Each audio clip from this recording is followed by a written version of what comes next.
Hola, ¿cómo están el día de hoy, queridos querubines del Señor? Hoy les traigo otro videíto, como no, de sangre, muerte y destrucción, para hablarles sobre la historia de este muchachote que está aquí. Pero primero recordemos que esto es para mayores de 18 años, por aquello de los términos legales, para poder perturbar nuestras mentes a gusto. Y bueno, la persona de la que hablamos el día de hoy, o de la que les voy a contar, es Edmund Kemper, mejor conocido como Ed Kemper, quien se hizo famoso por aquellos años de los 70, precisamente por torturar, abusar y desvivir, por no decir otra palabra, porque TikTok nos baja el video, a decenas de mujeres en el estado de California. Su actitud fría y al parecer sin culpa alguna, pero contradictoriamente racional y calmado a la vez, lo hizo ser uno de los asesinos seriales más difíciles de capturar en esa época para la policía. Pero a ver,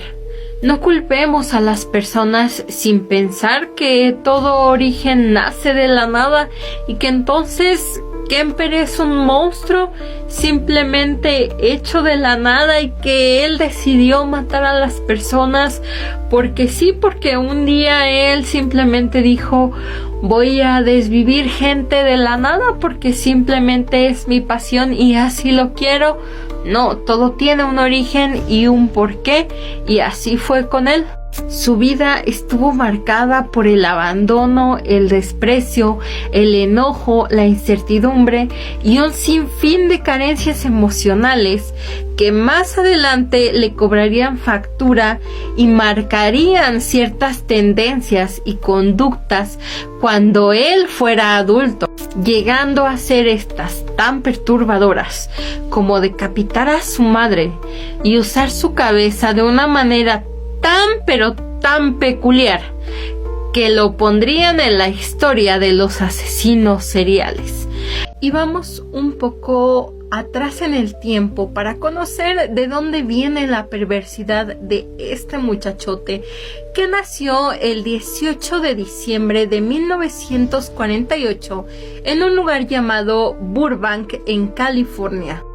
quien era hijo de una mujer llamada Klarner, por decir de más estricta y emocionalmente distante, y Edmund, quien decidió separarse de su familia poco después de que el pequeño Ed naciera. Desde muy pequeño tuvo que sufrir los desprecios constantes de su madre, quien además los crió bajo un régimen muy autoritario donde el sexo era algo supremamente satanizado y demonizado, a tal punto de llevar a Edmund a que él decidiera intentar abusar de sus hermanas. Y esto hizo que la madre tomara la decisión de hacer que él fuera al sótano de la casa a dormir para aminorar el riesgo con las niñas. Y esto obviamente generó que Edmund comenzara a desarrollar conductas antisociales, comenzándose a aislar poco a poco del resto de las personas, pero también que comenzara a actuar de maneras extrañas, haciendo rituales un poco macabros con las muñecas de sus hermanas cuando éstas lo hacían enojar o lo molestaban. También comenzó a tener actitudes crueles con los animales. A los 10 años de edad, Ed enterró un gato vivo y después decidió desenterrarlo para decapitar su cabeza y clavarla en una estaca simplemente por diversión. Y después, a los 13 años, desvivió un gato simplemente porque se dio cuenta que su hermana lo prefería por encima de él. Pero esto no era todo dentro de sus manías y sus perversiones, pues también tenía una afición por jugar a la silla eléctrica y a la cámara de gas.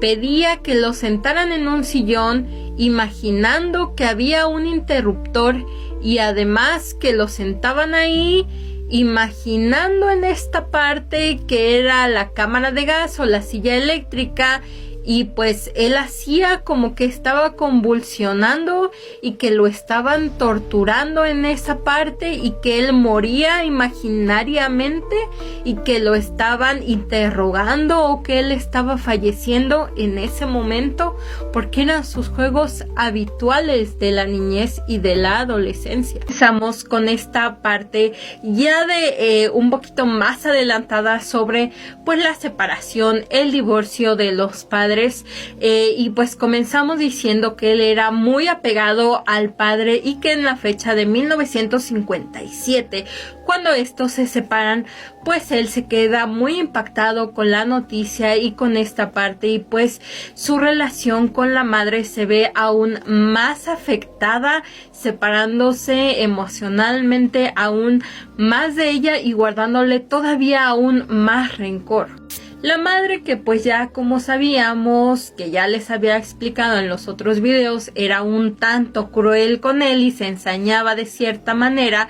pues por su estatura también, porque él era pues muy alto para su edad y a los 14, 15 años él ya medía 1,95 de estatura, pues lo llamaba o se refería a él de como bicho raro, y esto hacía que pues se ensañara y él todavía acumulara más cierto odio o resentimiento hacia ella. Esto hizo que, por supuesto, pues él ya no se sintiera cómodo viviendo con la mamá y con su familia, y entonces él decidiera escaparse de casa un día para buscar al padre, pero por supuesto, pues él ya tenía otra familia que había conformado, y pues aún así él decidió quedarse a vivir con ellos, pero pues el padre, tal cual bichito raro, igual que la mamá, decidió mandarlo a vivir con los abuelos paternos después de un tiempo. Y el momento exacto, ese momento específico que pondría a Edmund Kemper en la historia de los asesinos para siempre, y que no lo soltaría a partir de ahí, y que su mente se vería perturbada a partir justo de ese momento, ocurriría en la cocina de la casa de sus abuelos paternos, justo en medio de una discusión con su abuela materna, cuando él, iracundo, decidió tomar el rifle de caza que su abuelo le regaló justamente para ir a cazar juntos en un momento de abuelo y nieto. Cuando él decidió tomarlo entre sus manos y dispararle a su abuela en la cabeza con toda la crueldad del mundo y sin pensarlo un solo segundo. Después de eso, pasado un tiempo, su abuelo llegó después de hacer las compras y Kemper decidió hacer exactamente lo mismo con él y quitarle la vida. Al no saber qué hacer, entró en pánico porque no sabía si huir, esconderse, llamar a la policía o saber exactamente qué hacer. Entonces tomó la decisión de hacer una llamada a la persona menos esperada y a la que más odio y rencor le tenía. Así es, a su madre, quien tomó la decisión a su vez de llamar a la policía. Después de que Kemper fue detenido, la policía notó cosas extrañas en él al verlo en pánico y decidieron hacerle un estudio psicológico. Este arrojó como resultado un diagnóstico de esquizofrenia paranoide, en el cual pues la decisión que tomaron las autoridades fue mandarlo a un hospital psiquiátrico en Atascadero, California, del cual salió libre a los 21 años de edad en 1969. En ese entonces, él se mostró como una persona verdaderamente funcional, tanto que trabajaba y volvió incluso a vivir con la madre, pues ocultaba el resentimiento que acumuló en esos años, y las personas a su alrededor, incluso el mismo personal del hospital psiquiátrico, lo veían como una persona completamente normal y funcional. Pero, pues recordemos que Kemper no solo tenía esquizofrenia paranoide, pues también tenía un IQ bastante alto y esto generaba que pues su inteligencia lo ayudara a ser capaz de engañar a los demás, haciéndolos creer que pues era una persona normal y que de cierta manera ya había sido capaz de pues sobrepasar ciertas etapas de su vida o de arrepentirse. Cierto factor común que muestran ciertas personas después de cometer ciertos actos delictivos, el arrepentimiento, pero que en general solamente es un engaño y cuando salen después de las condenas vuelven a cometer los mismos actos delictivos. Así que el 7 de mayo de 1972, después de una gran discusión con su madre, Kemper salió en búsqueda de su nueva víctima. Pero para su gran satisfacción y placer, a las 4 de la tarde conoció a Mary Ann y Anita, dos jóvenes estudiantes de la Universidad de Stanford, quienes ingenuamente subieron a su auto para que éste les diera un aventón a su alma mater, sin pensar lo que éste realmente haría. Y es que al principio ellas con plena confianza no dijeron nada, pero al comenzar a ver que éste tomaba calles aledañas y que se desviaba del camino, comentaron que si él iba por el rumbo correcto, pero él de pronto les dijo, ya saben lo que quiero, y las apuntó con una pistola. Entonces pues ellas se asustaron y pegaron un grito, y entonces él sí se llenó en ese momento pues de placer, y entonces ellas se dieron cuenta de la verdadera situación que estaba ocurriendo. Anita fue encerrada en el baúl del coche mientras él intentaba quitarle la vida a Mary Ann. Kemper le puso a Mary Ann una bolsa en la cabeza para intentar estrangularla con un cinturón, pero al ella intentar resistirse con tanta fuerza, él finalmente la apuñaló por la espalda para finalmente pues quitarle la vida. Y él narra mucho más adelante con un entrevistador como en ese momento él busca pues justamente clavarle la navaja y ella, Mary Ann, en ese momento se voltea, no sabe si para lograr ver lo que él va a hacer o para proteger su espalda justamente. Y en ese momento pues él logra buscando su corazón, pero como ella se voltea, pues le clava esa navaja tan afilada en la espalda y es como pues él logra quitarle la vida a ella, ¿no? Pero pues narra también como Anita desde el maletero con todo el miedo y el pánico del mundo, imagínense en ese momento desde adentro, escucha todo lo que le estaba pasando a su amiga y ella en su interior sabe que le va a pasar lo que le está pasando a su amiga y que no falta mucho tiempo para que le ocurra justamente esto, ¿no? Entonces toda la situación de por medio y el pánico y el miedo que vivieron las dos en ese momento, y él narra también al entrevistador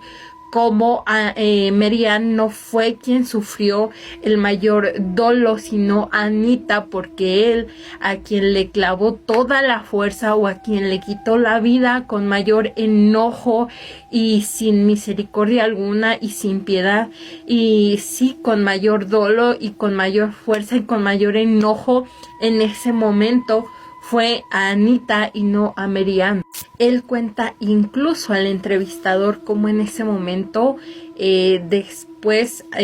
pues le clava la navaja en el estómago a Mary Ann y le empuja la cabeza hacia atrás y le vuelve a clavar la navaja en el cuello, y pues en ese momento pues ella ya pierde la conciencia y entonces saca del maletero pues a Anita y le empieza a clavar la navaja de una manera tan desesperada y con tanta furia,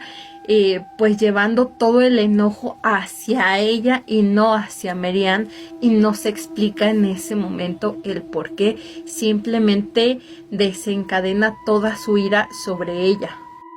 Pero si ustedes creen que todo este tipo de enojo y todo este tipo de violencia que Ed generó sobre sus víctimas en ese momento era suficiente o iba a saciar su sed en ese momento específico, iba a ser suficiente para él y ahí iba a parar, pues claro que no, porque en su mente y en ese momento para él no era suficiente placer o no era suficiente para llenar lo que él necesitaba, y tal vez lo siguiente que hizo tampoco, pero aún así lo llevó a cabo pensando que eso iba a saciar lo que él necesitaba,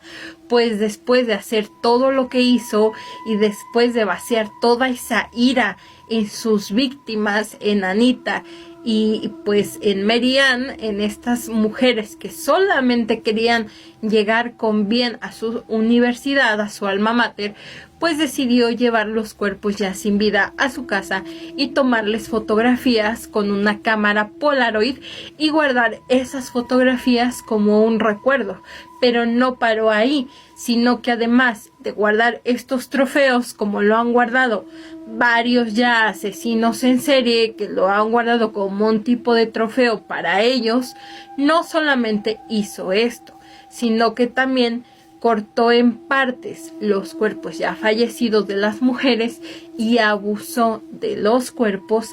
tanto como de las cabezas ya cortadas de ellas. Y al otro día llevó los restos de ellas hasta una montaña donde él manejó y enterró parte de ellos, y las demás partes sobrantes las tiró a la basura como si fueran cualquier cosa. Pero pues Kemper, al ser tan inteligente y al pues desvivir gente donde nadie lo conocía, pues logró no ser o no levantar sospecha, no ser reconocido, y años más adelante obtendría un trabajo ya estable y logró emanciparse o pues separarse de su mamá y arrendar pues un lugar donde vivir en San Francisco, donde llevaba a sus víctimas, ya que ahí no levantabas ninguna sospecha. Y pues dentro de estas víctimas un día conoció a Aiko, una joven de origen asiático que se dirigía a su clase de baile cuando conoció a Ed, y pues hizo la misma dinámica, la de ofrecerse a darle un aventón, y esta confiada pues se subió a su auto, donde él pues hizo lo mismo. Mientras se subía a su carro, él se dirigió por otras calles que no eran, y mientras esto ocurría, cuando ella se percató de lo que pasaba, pues él ahí le quitó la vida, se la llevó a su casa. Ahí pues él la cortó, abusó de ella, tanto de su cuerpo como de su cabeza cortada, y pues una vez ahí la metió en bolsas y la llevó a casa de su madre, donde ya era bastante habitual que él pues fuera y la visitara para ver si su madre era capaz o tan inteligente de darse cuenta de las cosas que su hijito hacía, porque a él le provocaba placer pues de cierta manera evaluar el que su madre se diera cuenta o no de la situación y de las cosas que él hacía. Pero en ese momento digamos que él pues tenía una situación bastante particular, porque él, a partir de que había salido del psiquiátrico, recordemos que por desvivir a sus abuelos, él pues iba bastante frecuente a evaluaciones con el psiquiatra para que él midiera su estado mental. Y pues justamente ese día el psiquiatra lo había evaluado y había hecho un diagnóstico, y en ese diagnóstico adivinen qué había puesto el psiquiatra: que él era una persona, adivinen qué, que no representaba una amenaza ni para él ni para la sociedad. Eso era lo que había dictaminado el psiquiatra justo ese día. Imagínense, era un maestro del engaño definitivamente Edmond. Pero también justo ese día, él no pudo aguantar más y rompió la regla de oro de todo asesino: no desvivir a gente donde pudieran conocerlo. Y justo ese día no aguantó y soltó toda su ira y por fin decidió desvivir a su madre. Y ahí, justo en ese momento, le cortó el cuello a la mamá. E hizo lo mismo que con las otras víctimas, cortarle la cabeza y abusar de la cabeza de ella. Pero a diferencia de las otras víctimas, puso la cabeza de la madre en un estante y le gritó todo lo que quería gritarle por primera vez durante 1 hora sin parar y le aventó durante horas dardos. ¿Pero qué creen? Eso no le dio tranquilidad. Y después de eso, no supo qué hacer. Y al igual que cuando desvivió a los abuelos, no supo qué hacer porque esto, a diferencia de lo que él había pensado, no le dio paz alguna. Así que después de desvivir tiempo después a una amiga de la mamá, finalmente se entregó a la policía. Y después de ser capturado, le dieron 8 cadenas perpetuas. Y hasta el día de hoy permanece en la cárcel y él mismo ha dicho que no quiere salir porque es consciente de que es un peligro para la sociedad y sigue recluido en la cárcel en Cali.